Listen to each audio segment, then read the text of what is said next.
Hello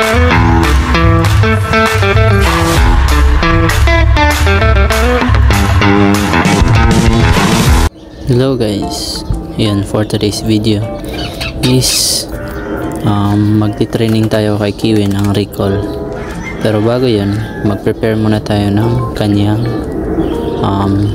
hand feed formula. So yan yung pala ang ginagamit kong hand feed formula kay Kiwi. Since naubos na yung tawag dito, Cerelac. So ito para sa ibon talaga to. And ayun,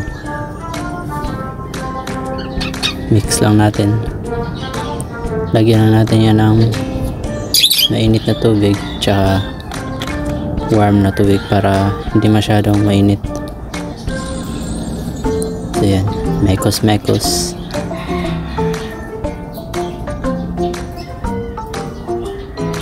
So pag ganyan, okay na yan. Pero yan yung tamang consistency. And dito na tayo sa ating backyard. So yan si Kiwi. Gutom na yan guys, kaya ganyan siya.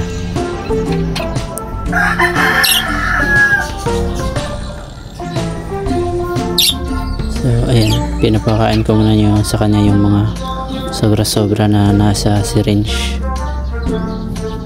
Ayan, and start na tayo. So dito guys, kung mapapansin nyo, hindi ko pa siya tinatawag sa kanyang pangalan kasi nga pag gutom na gutom siya guys, hindi siya nakikinig sa akin. Talagang gusto niya syringe agad, kaya hindi ko muna siya tinatawag. Ayan, hinahayaan ko lang siya na lumapit. And pag may laman na yung niya, crop niya, doon ako nagsa-start na tawagin yung pangalan niya para masanay siya sa pagtawag ng kanyang pangalan. So sa next video natin is outside recall sa kanya. Sa ngayon hindi ko muna magawa yan kasi nga maghanap ako ng paglalagyan ng cellphone kasi mahirap mag video sa labas.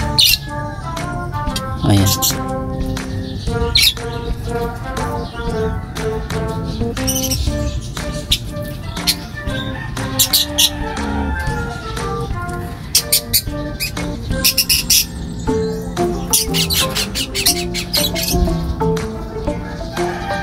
So si Kiwi nga pala guys is I think 2 months na siya.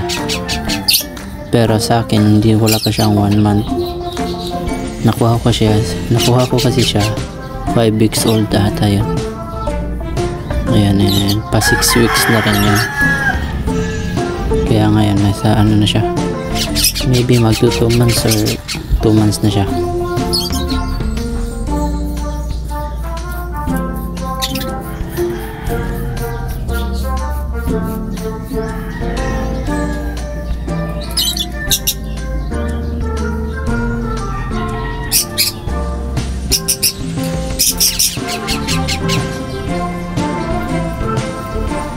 So sa mga nagtatanong kung madali lang ba ang mag hand feed ng ibon, actually kung baguhan ka lang, mahirap kasi nga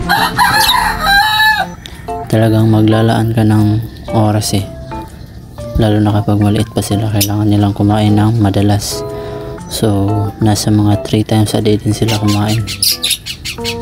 Kaya kung magplano ka na mag-alaga nito, dapat yung may free time ka talaga para mabigyan mo ng oras yung ibon na pakainin tsaka i-training.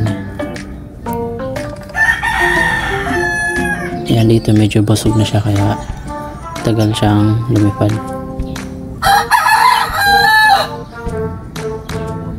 So ganyan lang, no? And patuloy nyo lang yung pag-hand feed sa kanya hanggang sa matuto na siyang kumain ng feeds or yung seeds. And syempre yung mga prutas at vegetables. So yun lang muna sa ngayon guys.